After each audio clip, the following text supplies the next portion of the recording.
पाषाण देवती झाला पाहे तयार ते दृढमान करे साधा या कारण.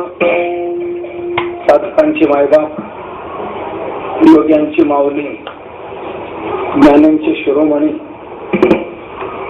वैष्णवांची मुकुटमणी, सकल संत कंठभूषण आनंदी अखंड समाधी ज्ञानोबा यांच्या समाधी प्रांगणातच हा नाम सप्ताह चालू आहे. आमचे गुरुबंधू हरिभक्तपरायण ज्ञानोबरांनाच अतिशय प्रिय असणारे थोर संत हृदय सम्राट विश्ववंद्य जगद्गुरु तुकोबाराय यांचा हा अभंग मी सेवेला घेतलेला आहे. या अभंगातून तुकोबाराय तुम्हाला सर्व जीवांना आपल्या जीवनाचं परमोच्च ध्येय प्राप्त करून घेण्याकरता मनाची दृढता राखायला सांगतात. आणि ती मनाची दृढता कशी असली म्हणजे आपलं ध्येय, आपलं साध्य आपल्याला प्राप्त होऊ शकतं, हे 3 दृष्टांताने स्पष्ट करतात. मानवी जीवन हे ध्येय प्राप्तीसाठी, इतर शरीर ही भोग भोगण्याकरता आहे आणि मानवी शरीर हे काही करण्याकरता आहे. मानवी तनु धारण केलेल्या जीवाला कर्ता ही संज्ञा दिलेली आहे. एक करता येणे नामे बोलीचे जीव. करता का तर त्याला स्वातंत्र्य आहे, तो वाटेल ते करू शकतो. कारक ही परतंत्र असतात आणि कर्ता हा स्वतंत्र असतो. सिद्धांत बिंदूमध्ये म्हटलेला आहे, स्वातंत्र्येन विवक्षितः अर्थः कर्ता इति उच्यते. कारकानि च तत् पारतंत्र्येन विवक्षित आहे. कारक ही परतंत्र असतात आणि कर्ता हा स्वतंत्र असतो. पाणिनीचे सूत्र व्याकरणात तसंच आहे, स्वतंत्र कर्ता. कर्ता हा स्वतंत्र आहे. तेव्हा मानवी तनु धारण केलेला हा जीव कर्ता ही जी भूमिका घेऊन आलेला आहे, तर या कर्तृत्वातून तो आपला ध्येय प्राप्त करू शकतो अशी यात शक्ती आहे. इतर शरीरामध्ये कर्तृत्व शक्ती नाही. का नाही त्याचं कारण सांगतो. कर्तृत्व शक्ती ही ज्ञान शक्तीवर आधारित आहे. कुठलीही क्रिया ही ज्ञानानंतर संभवते. ज्ञान जर नसेल तर क्रियेचं पाऊल उचललं जात नाही. कोणतंही काय करायचं ठरवलं की मनुष्य पहिल्यांदा त्याचं ज्ञान ग्रहण करतो आणि मग म्हणतो चला आता लाग. ज्ञान हे क्रियेचं जनक आहे.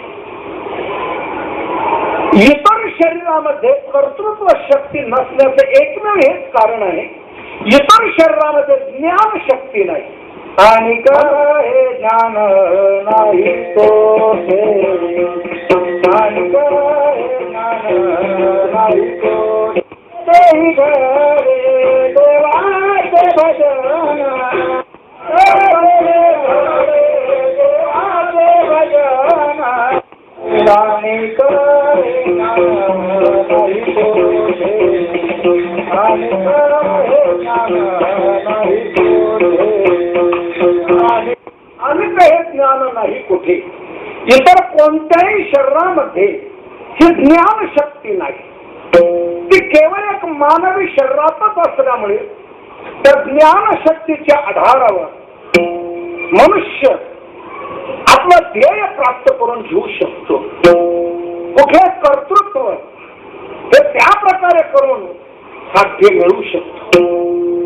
इतर शरीर ही भोगण्याकरता प्राप्त झालेली आणि काही करण्याकरता असलेलं मनुष्य शरीर देवाने या शरीरामध्ये ही विशेष शक्ती घातलेली आहे. तर तुमचं विज्ञान काय सांगतं कोणास ठाऊक, पण आमचं अध्यात्मशास्त्र मात्र असं सांगतं भगवंताने इतर सृष्टी निर्माण केलेली अगोदर.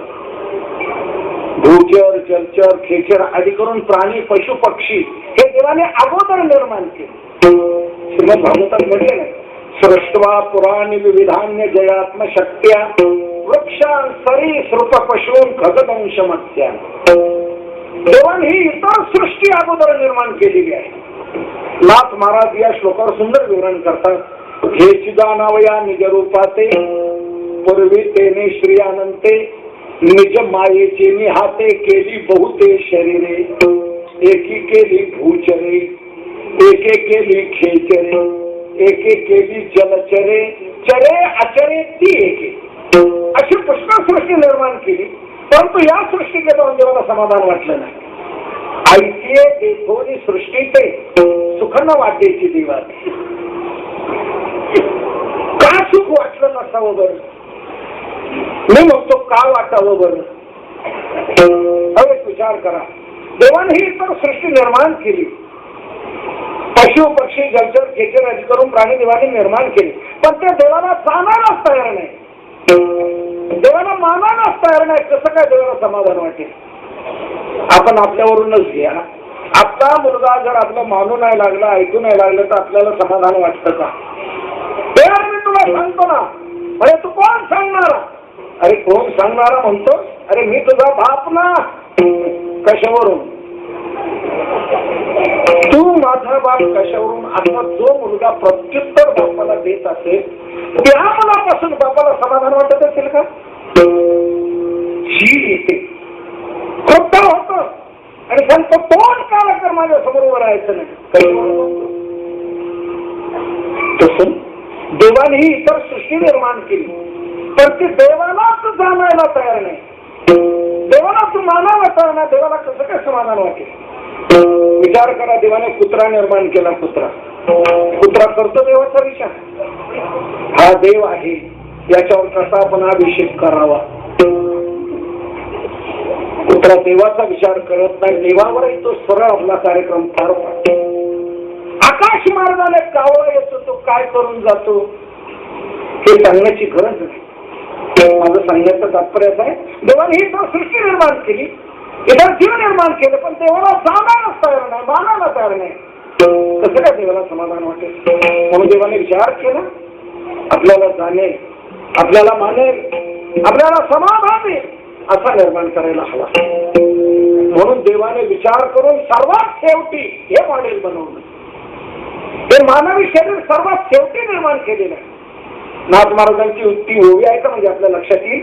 ऐतिये देखोनी सृष्टी ते सुख न वाटेची देवाचे मग मानवी प्रकृती ते आदरे बहुते निर्मिले.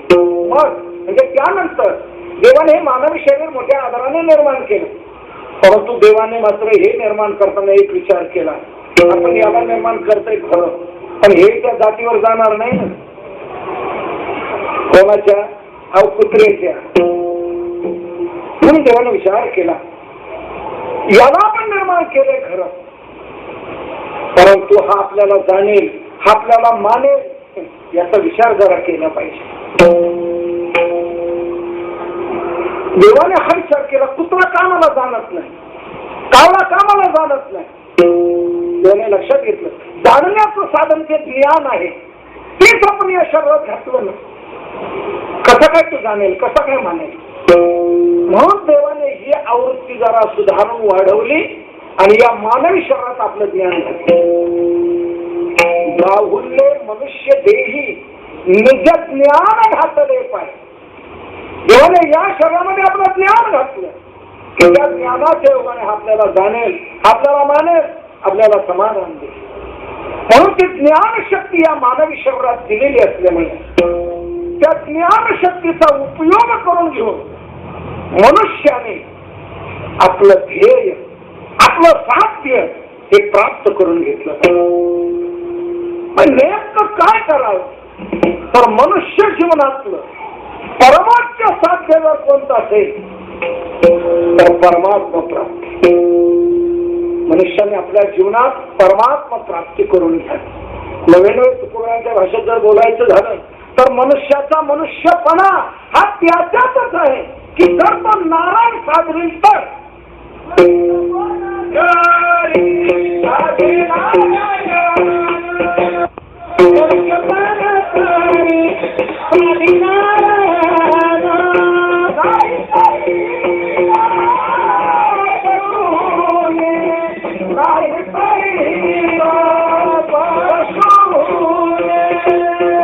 मनुष्यपणा तरी साधे नारायण. मनुष्याचा मनुष्यपणा त्याच्यातच आहे, सरस आहे. गोबरा म्हणतात नारायण साधित. जर नारायण साधवीत नसेल तर मग पशुपेक्षाही नाही. निदान पशु तरी म्हणायला पाहिजे होतं. पशुपेक्षा हे का म्हटलं त्याचं कारण आहे पशुत साधन नाही, साधना शक्ती नाही म्हणून तुम्हाला जाणू शकत नाही, साधू शकत नाही. पण याच्या साधना दिलेली आहे ना. दिले इंद्रिय हातपाय कान डोळे मुख बोलावया वचन जेणे तू जोडशी नारायण, ज्याने तू नारायण जोडशील अशी सामुग्री यात दिलेली आहे. मग सामुग्री असूनही मग साधवत नसेल तर मग याला पशुपेक्षा हीन म्हणणंच उचित आहे. म्हणून तुकोबरा म्हणतात नाही तरीही ना पशु. म्हणून मनुष्याने आपल्या जीवनात तो जेणेकरून प्राप्त होईल अशी साधना करायला. इतर काही करण्यात मनुष्याच्या जीवनाची कृतार्थता नाही, पूर्णता नाही, सफलता नाही. किती सत्ता मिळवली म्हणजे जीवनाची पूर्णता झाली असं मुळीच नाही. किती संपत्ती मिळवली म्हणजे जीवनाची पूर्णता झाली असं मुळीच नाही. किती मान प्रतिष्ठा उपभोगली म्हणजे जीवनाची पूर्णता झाली, सफलता झाली असं मुळीच नाही. का पूर्णता का नाही मी त्याचं कारण सांगतो.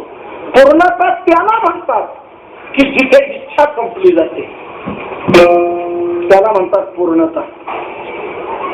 इच्छा शिल्लक राहणं हे अपूर्णतेचं द्योतक आहे. किती सत्ता मिळवली तरी इच्छा पूर्ण होते का? इच्छा पूर्ण, इच्छा शिल्लक राहते. 50 वर्ष सत्ता भोगू नये पुन्हा आपल्याकडे सत्ता असावी ही इच्छा शिल्लक राहते की यदा कदाचित दुसऱ्याकडे जर गेली तर त्याला ती सोयीने 5 वर्ष काढू द्यायची नाही. पुन्हा ते आपल्याकडे कशी याकरता प्रयत्न केले जातात, अविश्वासाचा ठराव आणण्याचे प्रयत्न केले जातात. सर्व काय करायचे ते प्रयत्न. सत्ता पण आपल्याकडे असावी इच्छा शिल्लक राहते. म्हणजे इच्छा शिल्लक राहते याचा अर्थ त्याच्यात पूर्णता नाही. किती संपत्ती मिळवली तरी इच्छा शिल्लक राहते, अजून मिळावं अशी इच्छा राहते. किती मिळवली एका आकड्यापुढे किती शून्य दिले तरी लोक देवाला नोटीस पाठवली आता देवा फार झाले आता नको नको संपत्ती नाही येऊ द्या येऊ द्या. बरोबर धंदा महाराज सांगायचे एका आकड्यापुढे शून्य वाढवण्याचा प्रयत्न करत राहतो पण त्या शून्य वाढवण्यात एखाद्या वेळेला माग करता एखादा आकडा कधी पुसून जातो.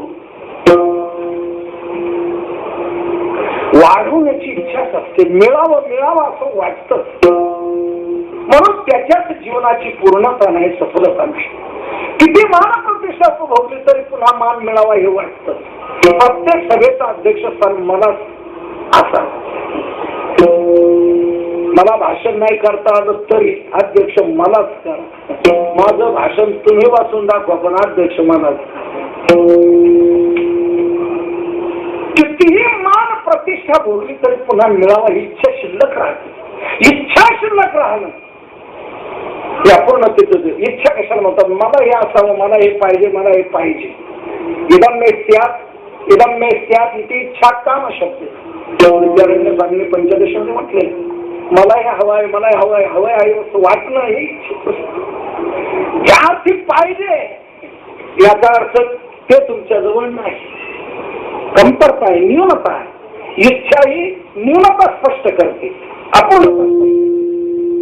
म्हणून किती सत्ता मिळवा, किती संपत्ती मिळवा, इच्छा संपत नाही. म्हणून त्यात जीवनाची पूर्णता नाही, त्यात जीवनाची सफलता नाही. सफलता शब्दातून भाव मी स्पष्ट करतो. फळ कशाला येतं?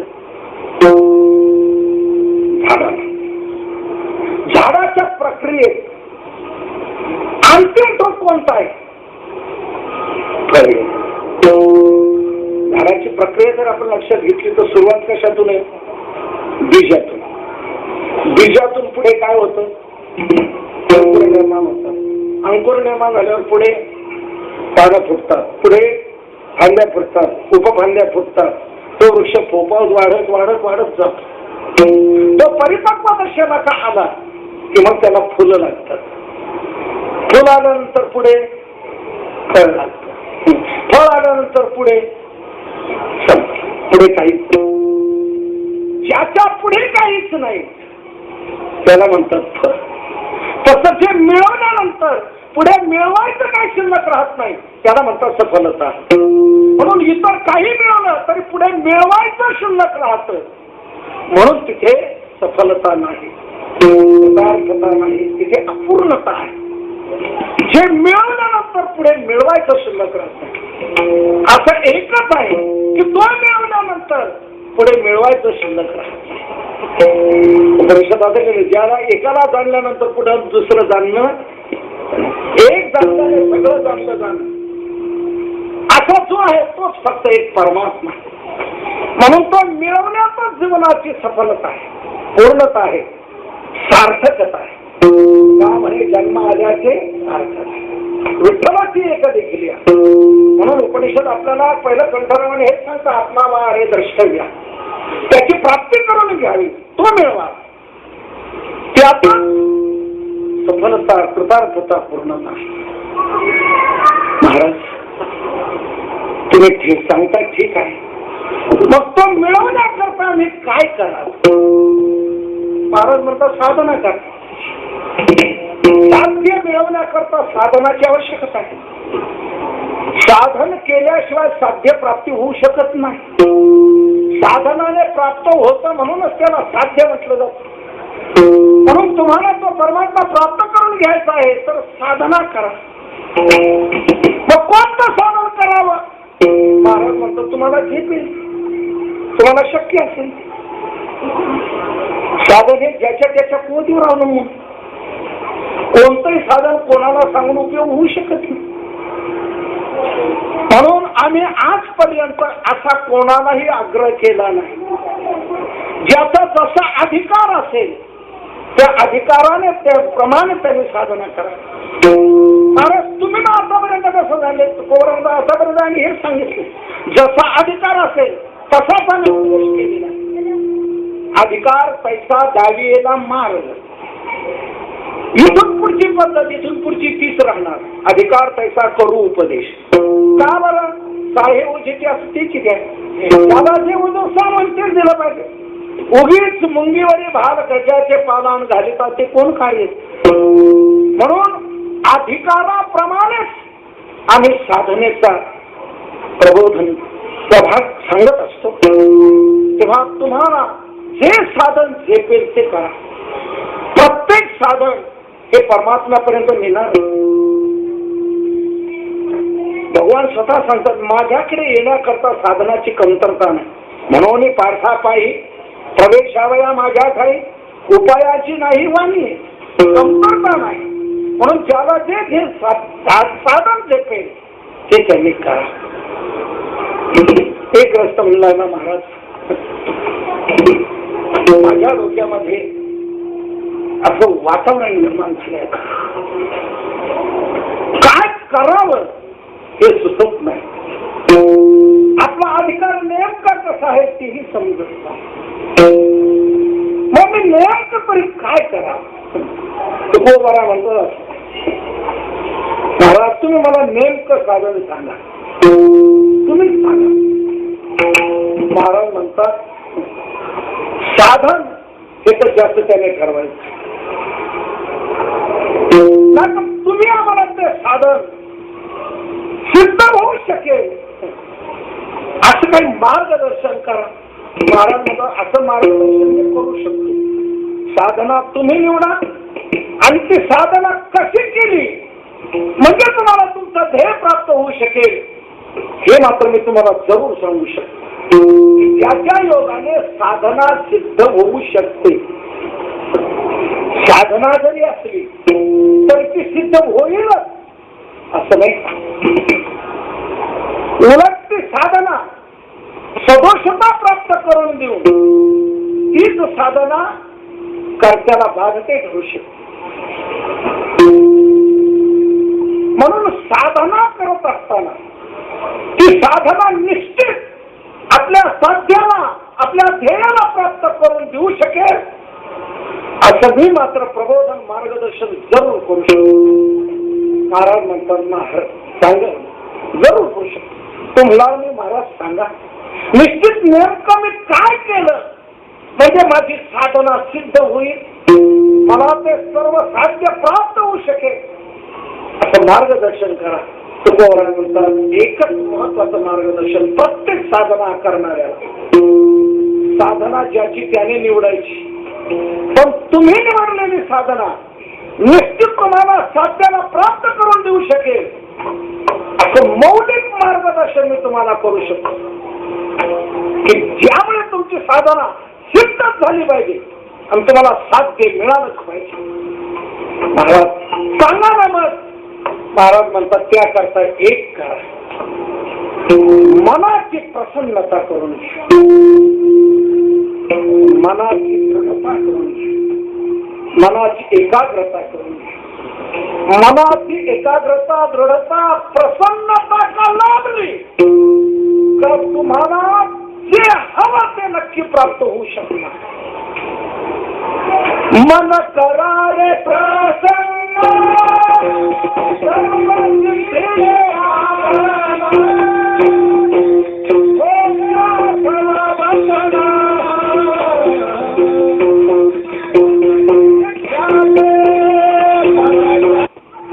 प्रसन्न सर्व सिद्धीचे कारण, सर्व सिद्धीला कारण जर काय असेल तर मनाची प्रसन्न.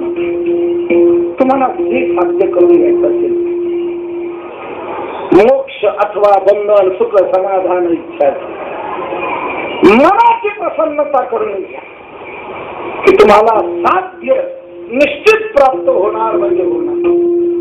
महाराज खूप सुंदर तुम्ही सांगत आहात. आता फक्त एक लक्षात आणून घ्या, मनाची प्रसन्नता असावी, मनाची दृढता असावी, मनाची एकाग्रता असावी. तुम्ही हे सांगितलं की त्यामुळे निश्चित तुम्हाला साध्य प्राप्त होऊ शकेल सर्व सिद्धीला कारण मनाची प्रसन्नता एकाग्रता दृढता ही आहे. आता फक्त एकच समजून घ्या की मनाची दृढता कशी असली की ज्या योगाने आम्हाला आमचं ध्येय प्राप्त होऊ शकेल. मनाची दृढता कशी असली पाहिजे असा जर तुमचा प्रश्न आहे तर ती कशी असायला पाहिजे याकरता तुम्हाला मला दृष्टांत सांगेल. दृष्टांत सांगितल्यानंतर सिद्धांत समजू शकतो. कशी असायला पाहिजे तर दृष्टांताने ते तुम्हाला समजून घेता येईल. दृष्टांताने सिद्धांत समजू शकतो. दृष्टांत कशाला म्हणतात? दृष्ट म्हणजे पाहिलेलं आणि अंत म्हणजे निश्चय. पाहिलेल्याचा निश्चय. अंत शब्द इथे निश्चयार्थी आहे, अंत शब्द इथे नाशयार्थी नाही, निश्चयार्थी आहे. पाहिलेल्याचा निश्चय. तर असा दृष्टांत तुम्हाला सांगितला की दृष्टांत समजला जातो आणि दृष्टांत समजला का त्याप्रमाणे काय करायचं हे समजू शकतो. महाराज मग सांगा ना, मग तर फारच चांगलं. दृष्टांताने जर तुम्ही सांगितलं तर आम्हाला सिद्धांत सहज समजू शकेल. तर मनाची दृढता कशी असावी सांगा ना. सांगतो लक्षात घ्या.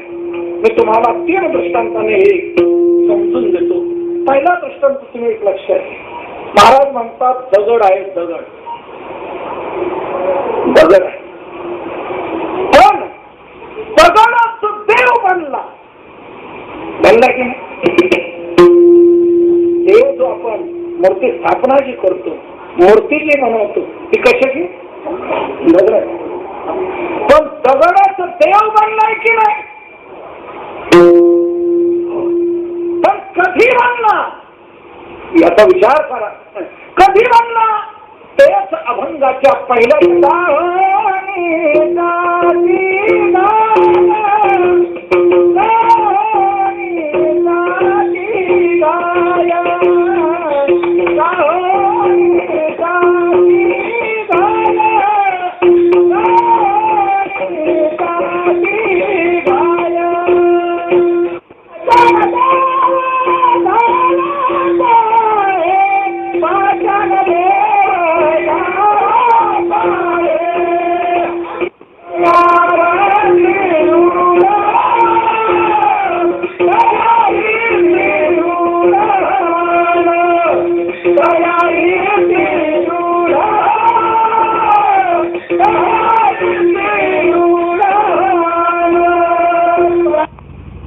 असा सुंदर एक दृष्टांत देतात की दृढता कशी असली म्हणजे आपलं ध्येय प्राप्त होऊ शकतं. तुकोबारा म्हणतात बघा, दगड आहे दगड, पहा की दगडात देव झाला की नाही?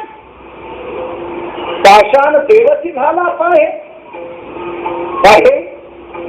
पाषाण देवची झाला, पहा की पाषाण दगडात देव झालाय की नाही? पण लक्षात घ्या, कधी झाला? कधी झाला? साहोनी टाकी झाली. टाकीचे घाव त्याने सहन केले, त्यावेळेला तो देव बनलेला आहे. मला एक सांगा, ज्यावेळेला आपण मूर्तीची ऑर्डर देतो, तो पाथरवट जशी मूर्ती सांगितली असेल 3 फुटाची का 5 फुटाची का 6 फुटाची, त्याप्रमाणे त्याच्यापेक्षा 1 फूट जास्त दगड घेतो आणि हे 200 टाक्या तो आपल्या जवळ घेतो. जसा जसा कपच्या उडवायचा असेल तशा तशा टाकीचा तो वापर करतो. सांबार, कसरत, लहान मोठ्या खूप टाक्या त्याच्याजवळ असतात आणि तो सुरू करतो. जशी टाकी ज्याप्रमाणे उडवायचं असेल त्याप्रमाणे. एक सांगा, मूर्ती तयार करायला घेतल्यापासून पूर्ण मूर्ती तयार होईपर्यंत त्या दगडावर किती घाव पडत असते टाकीची? लाखो लाखो घाव पडतात. 2-2 महिने 3-3 महिने काही काही मूर्तींचं काम चाललेलं असतं, तर ते टाकीचे घाव पडत असताना तो दगड चिवटपणा धरून राहतो. कुठे फाटत नाही, कुठे चिरतत नाही, कसाय फुटत नाही. त्याच दगडाला आकार येतो देवाचा.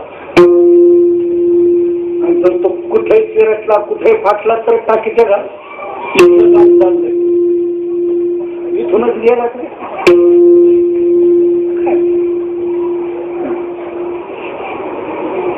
तर तो जो दगड चिरतत नाही, कुठं फाटत नाही, फुटत नाही, त्याच दगडाला आकार येत. मग जसं बारीक काम असेल मग तशी बारीक टाकी वापरतात. मोठं काम असेल तर मोठे म्हणून जोर जोराने, लहान असेल तर इथलं काम चाललं डोळ्याचं, नाकाचं, तिथे त्या प्रकारचीच बारीक टाकी. तिथे तसं तसं थोडं थोडं थोडं थोडं तेवढं तेवढं काढलं गेलं पाहिजे, तशी बारीक मग थोडंसं उडवण्या करता येतो. 8 वेळा, 10 वेळा, 15 वेळा नाही, 20 वेळा हळूहळू हळू असं मारत मारत लाखो घाव पडतात, लाखो टाकीचे घाव त्या दगडावर पडतात. पण जो दगड चिवटपणा धरून राहतो त्या कारागिराच्या अपेक्षेपेक्षा कमी कमी फुटत राहतो. योग्य या प्रकारे ज्यावेळेला तो बनत त्यावेळेला त्याला कुठं आकार येतो. पहिल्यानंतर समाधान, जर त्या टाकीच्या घरात कुठलंही काम करता नाही, इथूनच गेलो.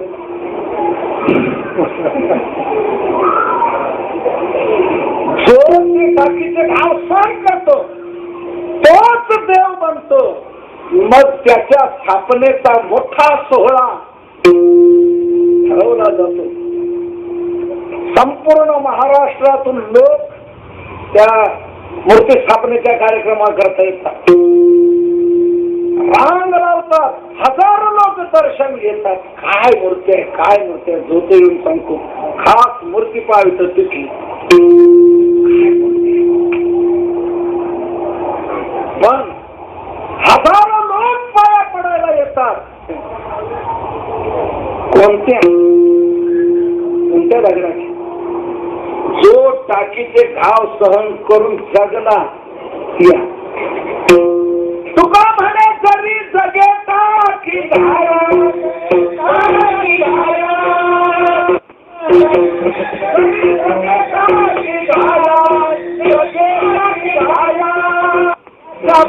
पाया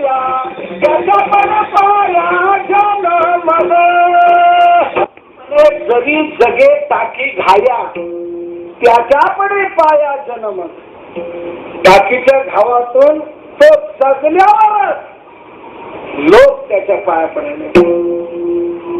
आणि जर जगला नाही, टिकला नाही तर कुठे फाटला, कुठे चिरटला तर काय त्याची स्थिती होते तीही तुकोबराने सांगितलेली. तुका म्हणे टाकी घाये देव पण फुटलिया जन कुलापुसी. टाकीच्या घावातून जर फुटला गेला तर तो दगड काय कामाला येतो माहिती? ज्यांच्यात सकाळी पाणी नेण्याची पद्धत नाही त्यांच्या त्या घाम बसायच्या कामाला तो दगड फुटलिया जन कुलास. आणि जो जगतो टिकतो दृढ राहतो, कुठे फाटत नाही, कुठे चिंतत नाही, फुटत नाही, तोच देव बनतो. तुकोबरा म्हणतात लक्षात घ्या, सावोनी टाकी घाये पाषाण देवच झाला. तो जीवनपणा धरून राहिला, दृढ राहिला, देव बनला. तस तुम्हाला तुमचा ध्येय जर प्राप्त करून घ्यायचा असेल तर त्याप्रमाणे तुम्ही तुमचं मन दृढ करा.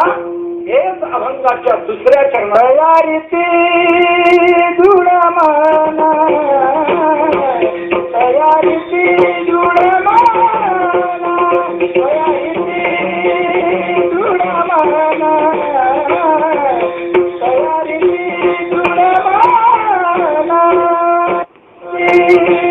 दृढ माना, तयारीती दृढ माना, सदाय तयारीती करी दृढ माना, करी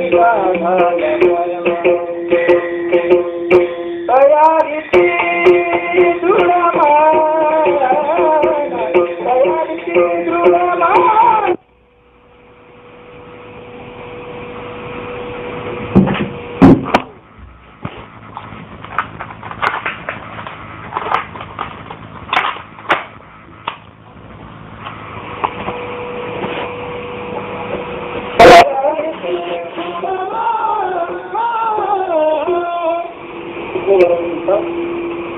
जसा तो दगड चिरटपणा धरून राहिला, दृढ राहिला, तो देव बनला. तसं तुम्हाला तुमचं साध्य ध्येय जर प्राप्त करून घ्यायचं असेल तर तयारीची दृढमान करी साधाया कारण, कारण साधाया तयारीची मन दृढ करतो. आपलं हेतू साध्य करून घेण्याकरता त्याप्रमाणे तू आपलं मन दृढ कर. ढिला पडू नको. ढिला जर तू पडला तर संपला. ढिला जो पडतो तो पुढे जाऊ शकत नाही, तो मागे फिरतो. दृढ राहिला, निश्चय बनला तर तो पुढे जातो.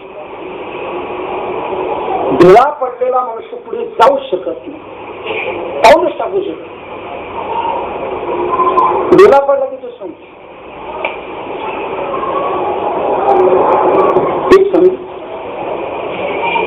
अर्जुनासारखा ढिला पडला. कुरुक्षेत्राच्या रणमैदानावर गेला लढण्याकरता, सर्व तयारी केली. 6 महिने 7 अक्षयीने सैन्य जमा केले. युद्धाचा दिवस निश्चित झाला, मार्गशीर्ष शुद्ध एकादशी. युद्धाचा ठिकाण निश्चित झालं, कुरुक्षेत्र. सर्व जमाजमी करून आलेला शंखनाद झाला. आपापले रथ सरकवलेले आहे. अर्जुनाने सांगितलं सारथी भगवंताला, हे अच्युत मे रथम उभयो सेनयो मध्ये सापय.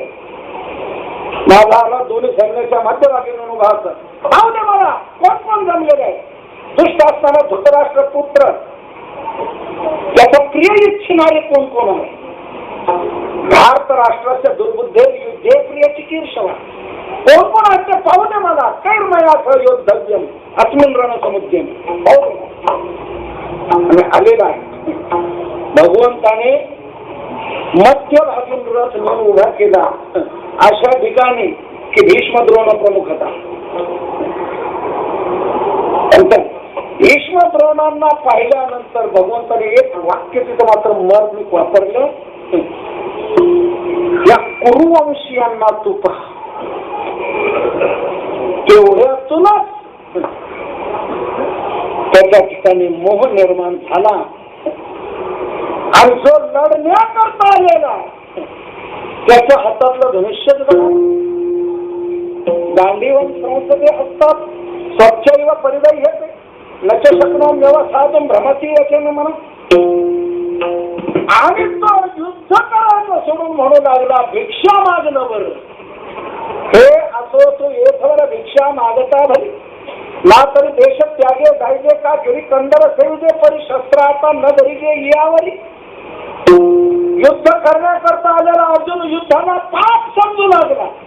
युद्ध करणे पाप आहे. पाप मेवाश्रयीत आत्मान हातवेताना तथायना हो महत् पापम. एवढ्यावर थांबला नाही. धनुष्यवान जे दाखवून दिलं विसृज्य सशरम चापम शोक संविग्न मानस. युद्धाला पाप समजू लागला. जायचा विचार. भगवंताने दुसऱ्या अध्यायाचा पहिला मुद्दा खोडून काढला. युद्ध करणं जे पाप समजत होता तोच पहिला मुद्दा खोडून काढला. अरे युद्ध करणं पाप ना, युद्ध न करणं हेच पाप तुझ्या ठिकाणी कुठून निर्माण झालंय सांग. पहिला तो मुद्दा बोलला. कुतस्त्वा कश्मलमिदम विषमे समुपस्थितम इदम कश्मलम कुतः समुपस्थितम. हे युद्ध न करणं हे पाप तुझ्या ठिकाणी कुठून निर्माण झालं सांग. अरे आर्यांनी ना अंगीकारलेलं स्वर्ग न देणारा अकीर्ती करणारा असं तुझे कृत्य. इतकंच नव्हे, शेवटचं वाक्य भगवंताने इतकं जोराचं वापरलं की अर्जुनाला मोठा तो धक्का बसला. अरे अशा नपुसकतेला प्राप्त होऊ नकोस. मास मदमपार्थ नाही तत्र उपपत्ते क्षुद्रम हृदय दौर्बल्यम तत्वोत्तिष्ठपर्यंत. अरे हा मूर्खपणा सोडून दे. उठ आता धनुष्यबाण घे. हा हृदयाचा ढिलेपणा हा तुझ्या चांगल्या करताना यात तुझा पत्ता नाही. हृदयाचे ढिलेपण हे सगळे असे नाही. कारण हे संग्रामी पतनचा नक्षत्रीय. मनाने ढिला पडणार तर युद्ध सोडून भिक्षा मागायला तयार. मनाच्या ढिले पडण्याचा परिणाम ती ओळीच आहे काय. तेच मने कसं बसत आले. आपणची कृपा उपजली त्याने अपमाने निघाली विरोधती. मनाने ढिला पडला. त्यामुळे युद्ध करायचं सोडून देऊन भिक्षा मागायला तयार.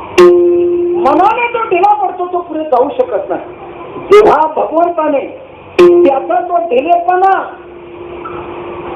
अनेक दृष्टीने समजून सांगून काढला, दृढ झाला, मग म्हणू लागला करिष्ये वचनंतर पुढे जाऊ शकत. ती निर्जल एकादशी तशीच आहे. फार निर्जल एकादशीचं महत्व फार. एक निर्जल एकादशी जर केली तर 12 एकादशी केल्याचं पुण्य मिळते. एक निर्जल एकादशी करण्यात मला ती कशी करायची असते. एकादशी व्रताचं फल ज्याला मिळावं असं वाटतं त्याने 4 वेळच्या जेवणाचा त्याग करावा. उपवास फलम लिप्सुर जह्यात भक्ती चतुष्टयम नारद पुराणात म्हटलेलं आहे. 4 वेळच्या जेवणाचा त्याग करावा. कोणत्या? पूर्वापर दिने रात्रौ अहोरात्रंतु मध्यमे. पूर्व दिनी आणि अपर दिनी रात्री जेवायचं नाही. म्हणजे दशमीला रात्री जेवायचं नाही, द्वादशीला रात्री जेवायचं नाही. दशमीला सकाळी ते परत द्वादशीला.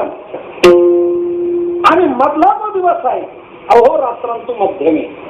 मधल्या दिवशी अहोरात्र काहीच खायचं नाही, चिटपाखरूही नाही, पाण्याचा थेंब देखील यायचा निर्जल, पाणी देखील यायचं नाही.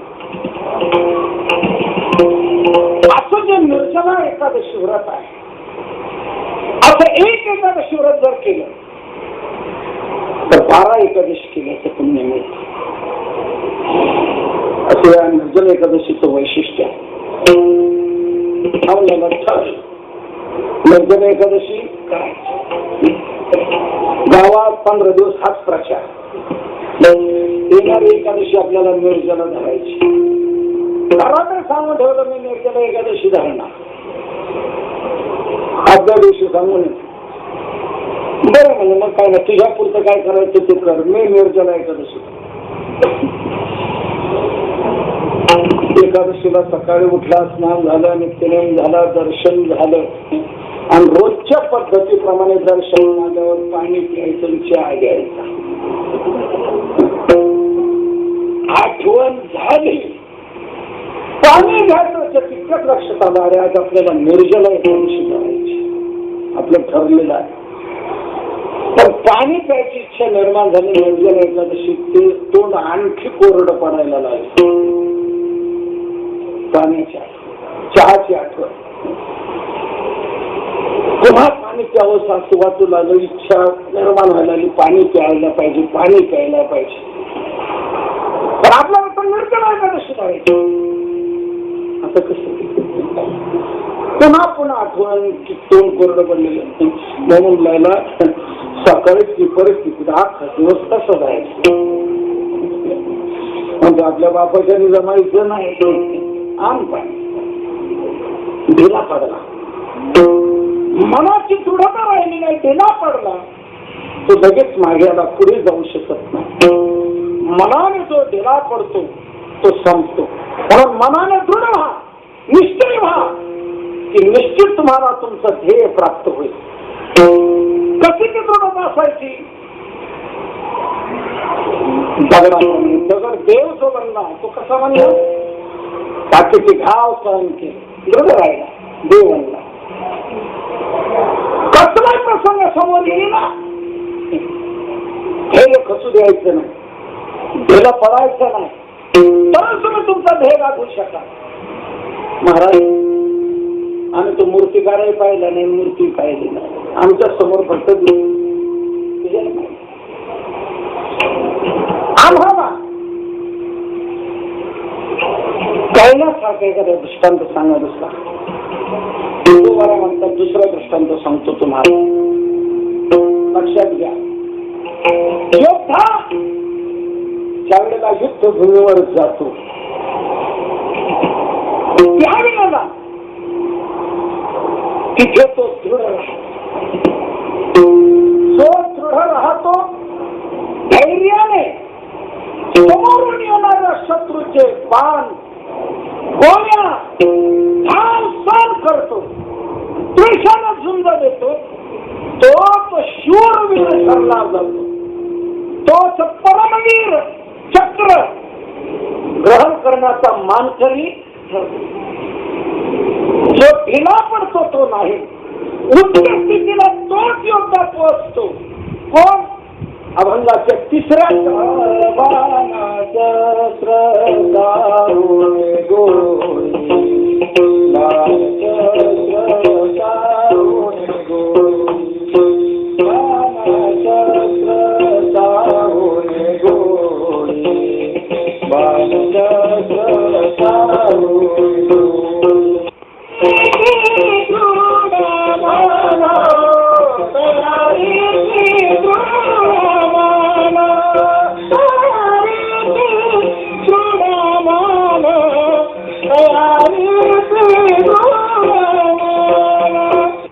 त्याप्रमाणे मन दृढ कर, ढिला पडू नको, तरच तुला तुझं ध्येय गाठवता येईल.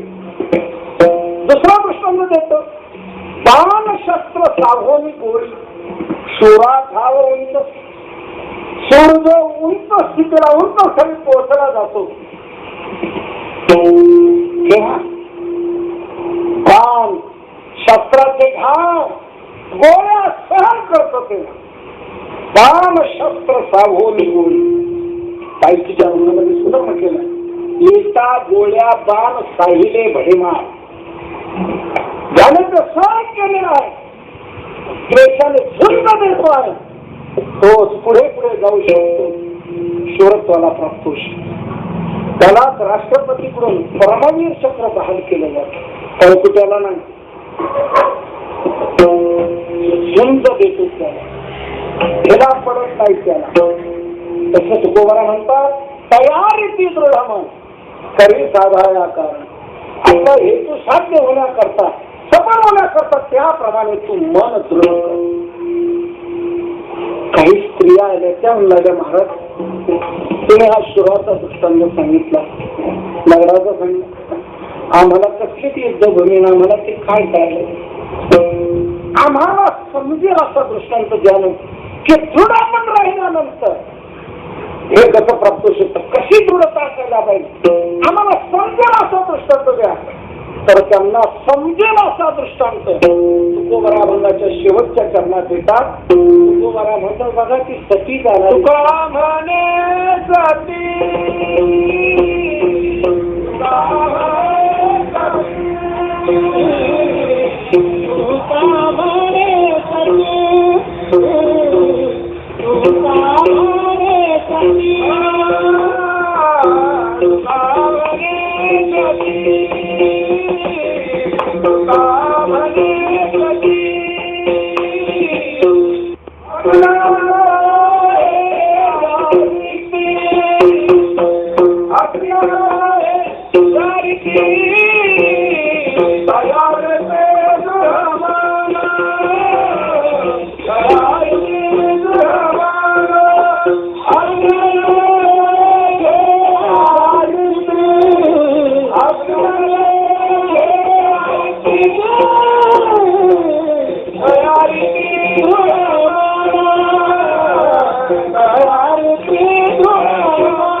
तिसरा दृष्टांत तुकोबारा देतात. तुकोबारा म्हणतात बघा सती जाणारी स्त्री आहे ती सती जाणारी स्त्री ज्याप्रमाणे आग्ने पाहत नाही आग्नेला जुमानत नाही.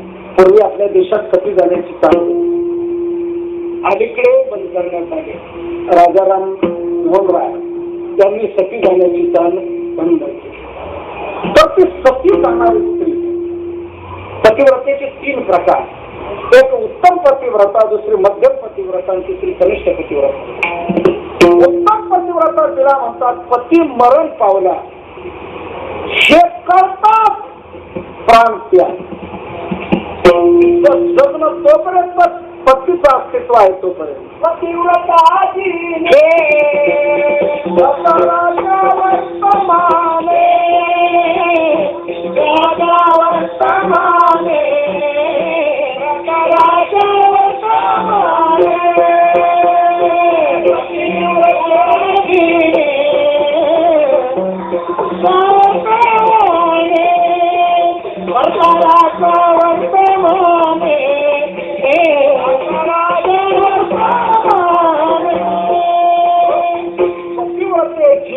भ्रताराच्या वर्तमान आपल्या भ्रताराचं अस्तित्व आहे तोपर्यंत जगणं पती मरण पावणं हे करतात प्राण त्याग. जयदेव स्वामींची पत्नी पद्मा पती मरण पावला हे करतात प्राण त्याग ही उत्तम पतिव्रता. दुसरी मध्यम पतिव्रता पती मरण पावल्यानंतर पतीचं शरीर दिसते तोपर्यंत तिचं अस्तित्व पण ते शरीर नजरा व्हायला लागलं कितीही राहू इच्छित नाही मग ती सती जाते. सतीचं वाण ते स्वीकारते आणि पती गेल्यानंतरही आपलं आयुष्य आहे तोपर्यंत ती पातिव्रताची जगते ती कनिष्ठ पतिव्रता. पण ही मध्यम पतिव्रता ती सती जाणारी स्त्री त्या ज्वाळेमध्ये उडी घालते ती जो अभिमानच नाही हा अग्नी आपल्याला पोळत याचा विचार करत नाही. तो अग्नी पाहिल्यानंतर आपल्याला मागे मागे सरतो. पण त्या सती जाणाऱ्या स्त्रीला अग्नीची भीती वाटत नाही. अग्नी झाली तर रोमांच ती सती नाही, ती काही पाहत नाही, फक्त आपला पती पाहतो.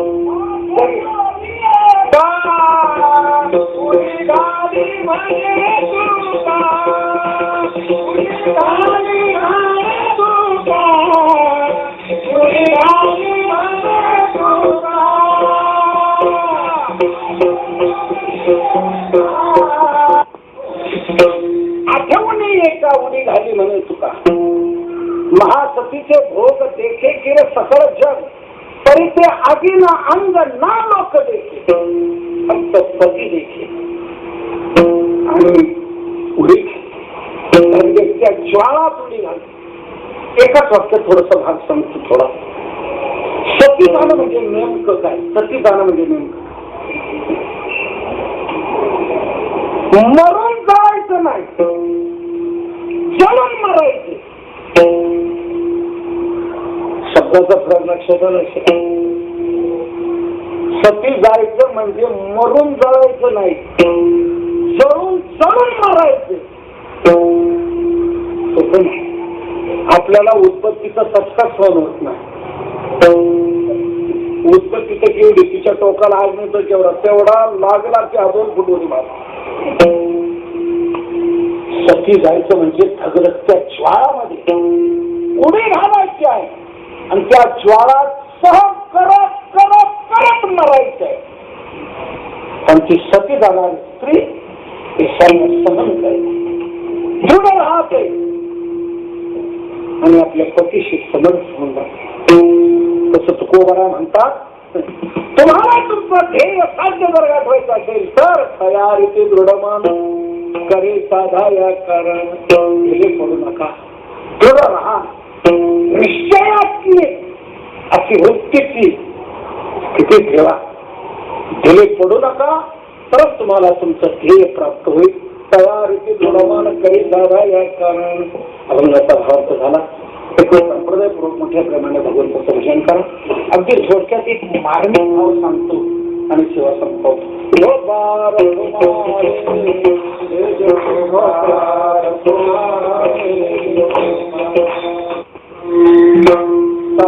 टाकी घाये पाषाण देवची झाला पाहे, तयारीचे दृढमान करे साधाया कारण. जगद्गुरु तीन दृष्टांताने मनाची दृढता कशी असावी ते सांगितले आहे. आणि ती मनाची दृढता निश्चित ध्येयाला कशी प्राप्त करून येऊ शकते तुकोबांनी स्पष्ट केलेलं आहे. तर यातून मला थोडासा गर्भित भाग घेतला असं वाटतो. तुकोबांनी मनाची दृढता राखायला सांगितली. याचा अर्थ असा, सर्वोच्च साधना सर्वोच्च साधना जर कोणती असेल तर मनाची दृढता ही. साधना ही खरी साधना नाही, मनाची दृढता हीच खरी साधना. कारण साधना जर आपण स्वीकारली आणि मनाची दृढता जर तिथे नसेल तर ती साधनाच होऊ शकत नाही. की आपण सगळ्या प्राप्त अनुभवलं जातो, म्हटलं जातं. पण मनाची दृढता जर असेल तरच साधना साधली जाते, सिद्ध होऊ शकते, घडवलं जाते. म्हणून तुकोबांना मार्मिकतेने हे सांगायचे, खरी साधना जर कोणती असेल तर मनाची दृढता हीच आहे. म्हणून तुम्ही मनाची दृढता की तुम्हाला तुमचं ध्येय प्राप्त होईल. साधना ही खरी साधना नाही, मनाची दृढता ही सर्वोच्च साधना. एक छोटासा दृष्टांत सांगतो आणि आपली सेवा संपवतो. गीतादृष्टीच्या पुस्तकात एक उदाहरण आलेलं आहे. आसाम प्रांतात गुवाहाटी जिल्ह्यामध्ये खाजीपूर नावाचं गाव, तिथे घडलेली घटना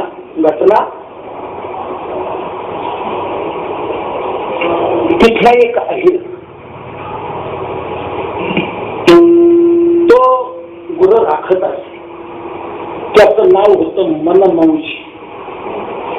तो मनमौजी उरं राखण्याचं काम करत असे. गाई पाणी पाजण्याकरता म्हणून त्यांनी गंगेवर आणले होते.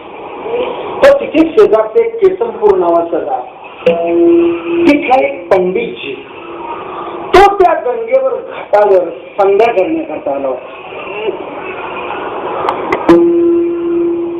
हा गाई पाणी पाजतो आहे. तो ब्राह्मण आला, पंडित तो केसमपूरचा, त्याने स्नान केलं आणि तिथे घाटावर बसला आणि संध्या करू लागला. संध्या करत असताना प्राणायाम करायचा असतो म्हणून त्याने असं नाक धरलं. प्राणायाम करणे, पूरक, कुंभक, रेचक ही प्राणायामाची जी प्रक्रिया आहे ते करण्याकरता तो असं धरून. या मनमौजीचं लक्ष तिकडे गेलं. तिथे तो म्हणू लागला, चांगली चांगली शहाणी माणसं पण असा वेडेपणा का करतात ते. किती सुगंध दरवळतोय त्या घाटावर. सुगंधित असे वृक्ष लावलेले, खूप सुंदर सुंदर सुगंधित असलेले वृक्ष त्या राजाने तिथे लावलेलं होतं. घाट सुंदर तयार केलं, जिकडे तिकडे सुगंध दरवळत होता त्या घाटावर. हा मनमौजी पाहू लागला, इतका सुगंध या घाटावर दरवळतो आहे आणि याला कसली जाणीव येते याने नाक. तो अजून मनमौजी थांबला नाही. त्याने त्या गायाच्या पुढे लावून दिला आणि मला याला जाऊन विषारू सापड.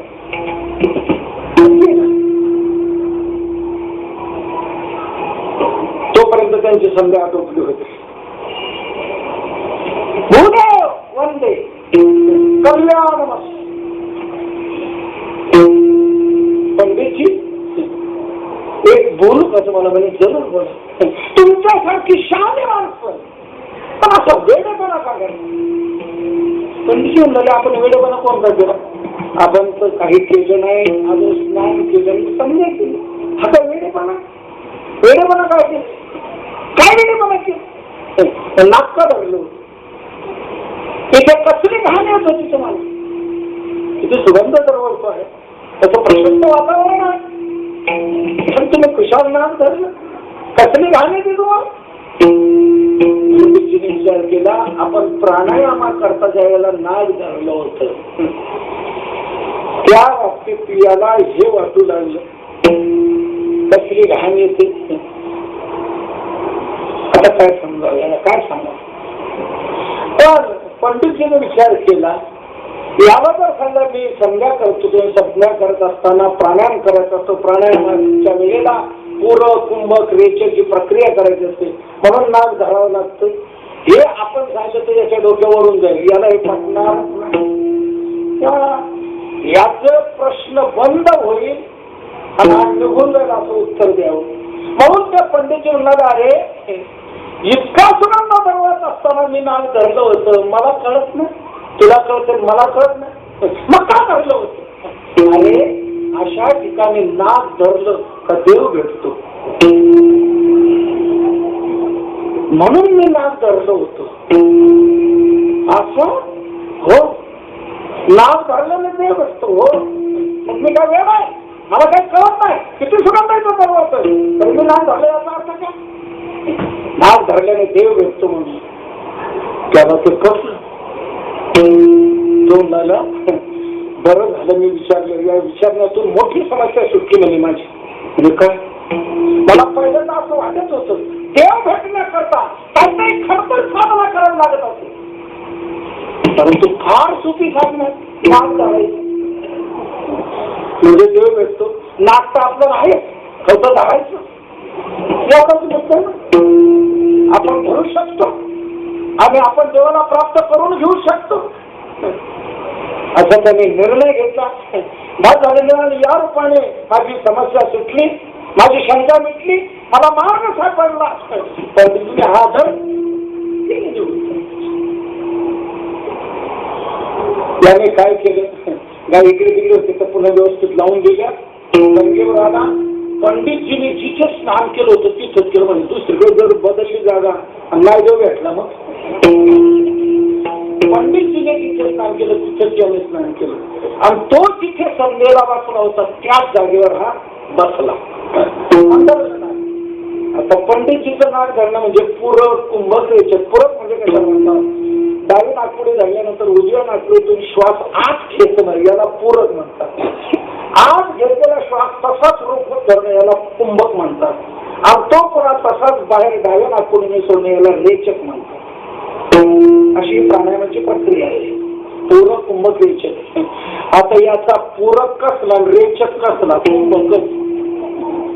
जे दोन्ही नागपुड्या बंद केल्या दाबून धरल्या देव भेटला पाहिजे आणि इकडून येतो का देव, इकडून येतो का देव, इकडून येतो का देव. पाहतो कासावीस व्हायला लागला. गुदमरायला प्राण कासा घेऊन व्यापून उलावले मरणांना स्थिती प्राप्त झाली. पण तो म्हणला नाही नाव सोडायचं देव भेटला पाहिजे. आपण जर सोडलं तर देव परत निघून जाईल म्हणून नाक सोडायचं नाही तसा. पण अतिशय व्याकुळ झाला त्याच्या हात सुटला गेला, नाकाचा हात सुटला गेला. दम टाकला जोराचा. म्हणजे सोपं वाटलं होतं पण अवघड मरायची पाळी आली होती. पण म्हणजे देव काय आला नाही, काय करायचं. पण पुन्हा विचार केला नंतर चूक झाली. कदाचित देव पुण्यापर्यंत आला आणि आपण नाक सोडलं ही चूक झाली. देव आता परत गेला असत. थोडा दम धरायला पाहिजे होता. थोडा चूक झाली. आपण जरा ढिले पडलो. जाऊ दे सुटल्या सुटली एकदा प्रयोग फेल गेले जाऊ दे. आपण यशाची पहिली काही नाही ना. पुढे रस्ता आपण करायचा ढिलं पडायचं ना पुन्हा धरू म्हणे. पण आता एक करू काय आता जसं ढिलं पडलो आणि आपण हात सोडला अशी चूक आता परत करायची. देवाला त्रास द्यायचा नाही. देव भेटल्याशिवाय नाक सोडायचं नाही म्हणजे नाही. मलाही सांगा बाबा आपण नाव धरून राहील आणि देव समजा भेटला नाही आला नाही काय होईल, काय होईल. अहो मारू यापेक्षा दुसरं काय होईल. तो म्हणू लागला मेलो तर मेलो पण देव आल्याशिवाय नाक सोडायचं. आणि देव जर भेटत नसेल तर जगण्यात तरी काय अर्थ आहे. जगायचं तरी कशा करता. देव जर भेटत नसेल तर त्या जगण्यातही अर्थ नाही. त्यापेक्षा मृत्यू उत्तम आहे. म्हणून देव भेटल्याशिवाय नाक सोडायचं नाही म्हणजे नाही असा त्यांनी निर्धार केला. आणि काही मेलो तर मेलो देव भेटल्याशिवाय नाक सोडणार नाही ते ठरलं. पण आता देवाला जरा आपण मोबाईल करू, देवाला जरा लक्षात आणून देऊ. देवा देवा माझ्याशी मी जरा ढिला पडलो, माझ्याशी मी नाक सोडलं त्यामुळे तू कदाचित परत गेला असेल. पण आता मी निर्धार केलेला आहे, आता मी निश्चय केलेला आहे की तू भेटल्याशिवाय नाक सोडणार नाही म्हणजे नाही. मेलो तरी चालेल पण मी नाक सोडणार असा निर्धार केलेला आहे. तेव्हा तू आलाच पाहिजे. जर तू नाही आला तर हा मेला असं समजून. पण तू आल्याशिवाय मी नाक सोडणार नाही. हे बघ तुझ्याकडे कासावीस व्हायला लागलं, मानवांचा वेदना व्हायला लागल्या. मार नाव सोडणार नाही. देव आल्याशिवाय सोडणार नाही. बघायचं तरी कशा मेलो तर मेलो पण नाक सोडणार नाही. तेव्हा काही करतो मी नाक सोडणार नाही म्हणजे नाही.